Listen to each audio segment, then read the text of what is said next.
Umlandeli weGcwamelisha ucithi indaba zokuthi usebuyele back kuKhuzani ngobe ngalele phongamukele mbule emakhaya kweSimanzonzo bokuthulela khona indawo zaMaskand ehlabuhlosile nefika ngesikhathi mbule emakhaya ke isikhathi manje kanje kudotsela indaba zokuthi lo omlandeli owazi wakho ukuthi uhamba phambili kwezeGcwamelisha aphinde futhi abodadewabo kaNgizwe Mchunu usechitha amahebezi ke ukuthi usebuyele back lapha iqhamuka khona ebomlandeli kaKhuzani ngizokhumbulela ukuthi lo mlandeli wasuka ekubeni umlandeli kaKhuzani waba umlandeli weRed Nation noma umlandeli weGcwamelisa. Abantu abaningi sebesaba izindaba zokuthi lo mlandeli futhi usebuyele emuva le kuKhuzani. Lo mlandeli ke oWelile Mchunu useshilo impela ukuthi lento le esabulise kunye zokuxhumana amahebezi futhi kungamanga. Ushilo ngempela ukuthi yena ngeke aphalaze umhlanza aphinde futhi awudle. Ushilo ngempela ukuthi ngeke sabuyela yena le kuKhuzani. Uthele ngubo abantu abambona egqokile basebefanalaza ukuthi usebuyele eKhuzani. Uthe ingubo yakhe le ayithenga ngemali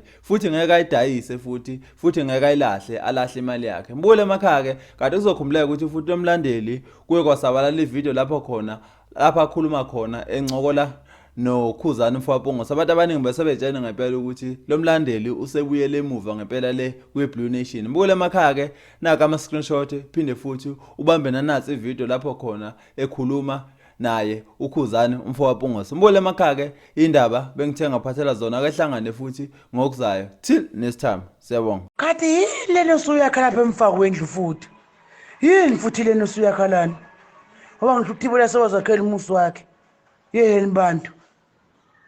Kuyini lokho? Wakhani lapha indlu lamthuthu udayisa inkukhu yini? Suwakhe double story kwenze njani wakhe stairs? Yini lena studio usoqophola lapha? Uyathini lena wakha lapha? Awuchaza uphuthume. Suzoqakha studio lapha. Suzogida lapha ke manje. Awuthi ke ngutshele ngesiNgisi ngizwe ukuthi uzokwenza njani. Ngakha i-entertainment area. Ufuna ukubona uzothini. Yini ngathi nawe ngathi ngibuya kuzwe ngaze umuntu esitutha. Uzongaza nje umuntu othi umuntu ongafundanga nje isitutha nje isepara. Hawu, kathi ngibuya kuwe nawe uzongaza nje into engafundanga isihlamba.